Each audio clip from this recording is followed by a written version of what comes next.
नमस्कार दोस्तों। फाइनली जो भारत की वैक्सीन है कोविड 19 वैक्सीन, जिसको कोवैक्सीन के नाम से आप जानते हो, और ये बनाया गया है भारत बायोटेक के द्वारा ICMR Indian council of medical research के द्वारा मिलकर। ध्यान रखिएगा, हम कोविशील्ड की बात नहीं कर रहे हैं। कोविशील्ड बनाया जा रहा है सीरम इंस्टीट्यूट ऑफ इंडिया के द्वारा।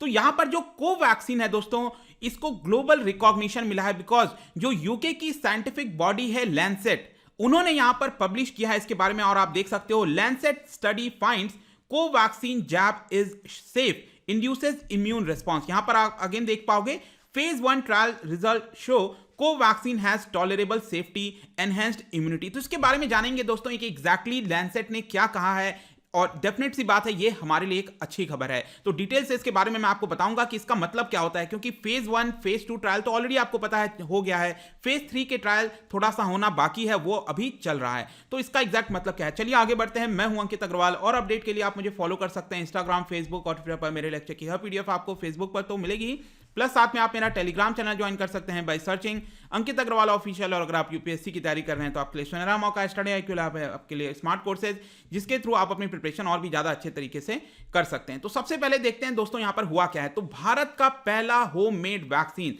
दैट इज कोवैक्सीन, यहां पर बताया गया है कि it has a tolerable safety outcome. तो ध्यान रखिएगा, वैक्सीन जब लगाया जाता है तो सबसे इंपॉर्टेंट जो चीज होता है दोस्तों वो है कि क्या वो सेफ है कि नहीं है, क्योंकि जब वो सेफ होगा तभी आप आगे देख पाओगे कि उसका इम्यून रिस्पॉन्स कैसा है, कि क्या हमारी बॉडी के अंदर एंटीबॉडीज जनरेट हो रहे हैं कि नहीं हो रहे हैं। तो वो दूसरा चीज है, लेकिन सबसे पहले तो हमें यह देखना होता है कि वो सेफ है कि नहीं है। तो यहां पर फेज 1 का जो ट्रायल किया गया था भारत बायोटेक के द्वारा आईसीएमआर के द्वारा मिलकर, उसमें यह पाया गया कि बिल्कुल यहां पर फेज 1 का ट्रायल में यह सेफ है और यहां पर इम्यून रिस्पॉन्स भी वो दे रहा है, ऐसा बताया गया है यूके की साइंटिफिक जर्नल लैंसेट के द्वारा। और यहां पर आप देख सकते हो, द लैंसेट का ये पूरा आर्टिकल आपको मिल जाएगा, कल ही इसके बारे में पब्लिश किया गया। India begins Covid 19 vaccination amid trial allegation. और इसके बारे में यहां पर आईसीएमआर के बारे इसने भी ट्वीट किया था और बताया गया कि लैंसेट ने पब्लिश किया है findings from trial of inactivated SARS. I hope कि आपको पता होगा कि जो कोवैक्सीन है भारत बायोटेक के द्वारा बनाया हुआ,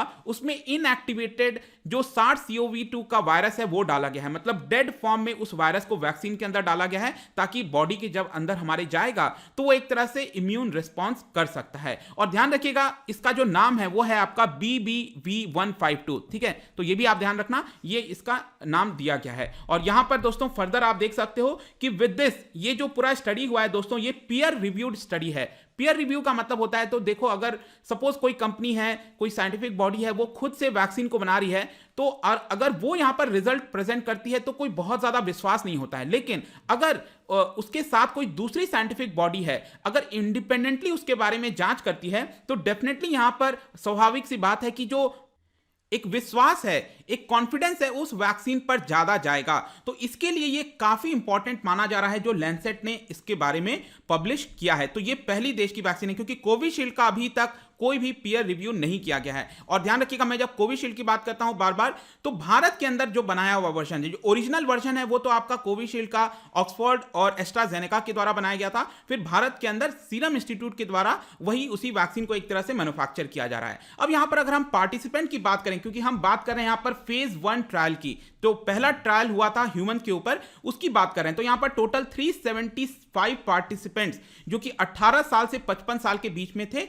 उनका यहां पर कंडक्ट किया गया था। और यहां पर ज्यादातर जो एडवर्स इवेंट था, क्योंकि वैक्सीन लगाया जाएगा तो मान के चलिए यहां पर थोड़े बहुत एडवर्स इवेंट आपको देखने को मिलेंगे, चाहे कोई भी वैक्सीन हो। और यहां पर आप देख सकते हो कि जहां पर वैक्सीन लगाया गया उस पर थोड़ा बहुत यहां पर पेन देखने को मिला 17 पार्टिसिपेंट में, थोड़ा बहुत हेडेक देखने को मिला 13 पार्टिसिपेंट में, फटीग देखने को मिला 11, फीवर देखने को मिला करीब 9 पार्टिसिपेंट में, जो नौसिया होता है और जो वॉमिटिंग है वो करीब 7 पार्टिसिपेंट में देखने को मिली थी। ये माइल्ड है, ये एक्सपेक्टेड है, ऐसा माना जाता है। इनफैक्ट यहां पर इम्यून रिस्पॉन्स की हम बात करें तो इसको कहा जाता है इम्यूनोजेनेसिटी, क्योंकि आपको पता होगा कि हमने पहले भी डिस्कस किया था इसके बारे में कि अलग अलग वैक्सीन का अलग अलग एफिशिएंसी होती है। तो जैसे कि कोविशील्ड के अंदर बताया जाता है कि 70% एफिशिएंसी, मतलब कि 100 लोगों को लगाया जाएगा तो 70 लोगों को यहां पर एंटीबॉडीज जनरेट हो सकते हैं। सेम यहां पर फाइजर और बायोएनटेक का सबसे ज्यादा एफिकेसी बताई जाती है 95% के आसपास।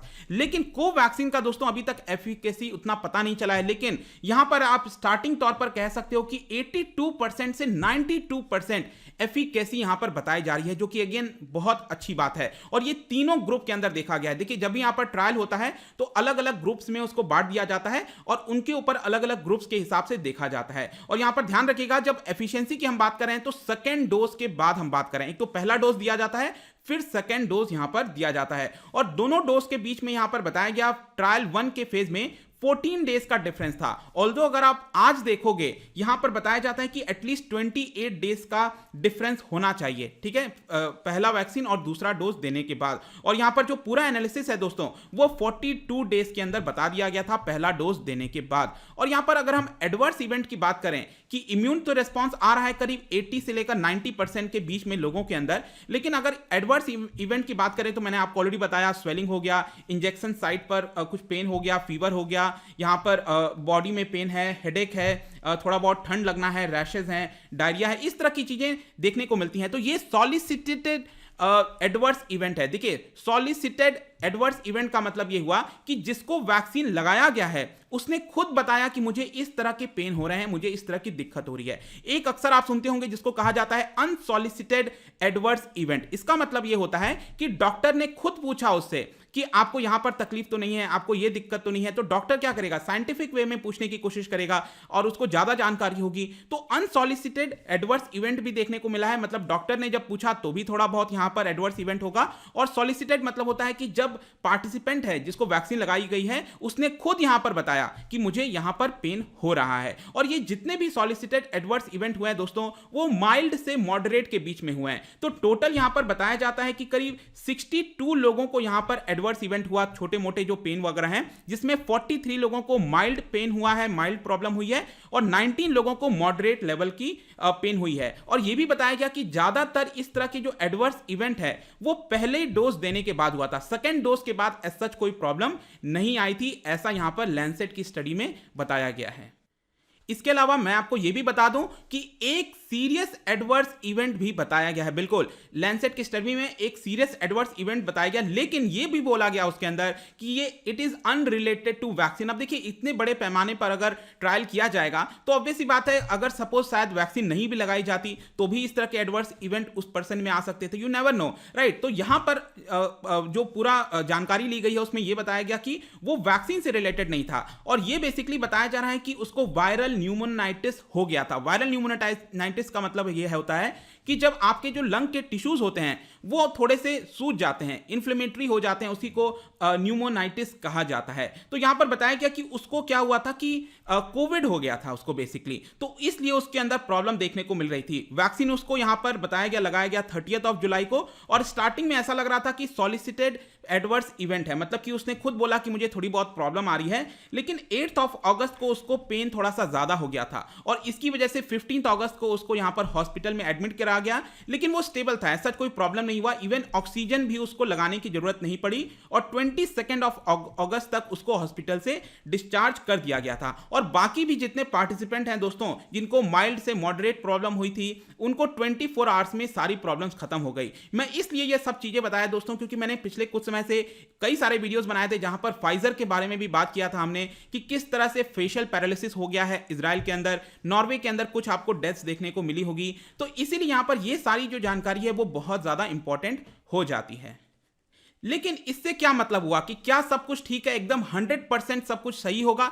देखिए, यहां पर थोड़ा बहुत कॉशन रखना हमेशा जरूरी होता है, क्योंकि यहां पर आपको समझना है ये हम फेज 1 की बात कर रहे हैं जो कि पीयर रिव्यू किया गया, मतलब दूसरे किसी बॉडी के द्वारा यहां पर उसके बारे में रिव्यू किया गया है। यहां पर अभी भी फेज 2 और फेज 3 का जो पीयर रिव्यू है वो होना बाकी है। इवन आपको पता होगा कि गवर्नमेंट ने यहां पर इमरजेंसी अप्रूवल दिया है कोवैक्सीन को, ऑल्दो अगर आप देखोगे तो फेज 3 का ट्रायल पूरी तरह से खत्म नहीं हुआ है। और यहां पर आप ध्यान रखिएगा कि जैसे कि आप देख सकते हो स्टार्टिंग में इसको बनाया जाता है, प्री क्लिनिकल ट्रायल्स होते हैं जो एनिमल्स के ऊपर किए जाते हैं, और जो फेज 1 और फेज 2 में कम पार्टिसिपेंट होते हैं, क्योंकि वहां पर यह देखा जाता है कि क्या ये वैक्सीन सेफ है कि नहीं है। और जब फेज 3 आता है तो मेन मकसद होता है फेज 3 में यह देखना कि क्या उससे रिस्पॉन्स हो रहा है कि नहीं, क्योंकि एक बार आपने 2 ट्रायल में इंश्योर कर लिया 2 फेजेस में कि वैक्सीन सेफ है, कुछ प्रॉब्लम नहीं होगी, फिर फेज 3 में मेनली यही देखा जाता है कि क्या उससे एंटीबॉडीज जनरेट हो रही है कि नहीं, जो मेन मकसद है वैक्सीन का, क्या उससे वो हो रहा है कि नहीं, ये मेन मकसद होता है। तो यहां पर फेज 3 का ट्रायल दोस्तों अभी भी बाकी है, आपको पता होना चाहिए।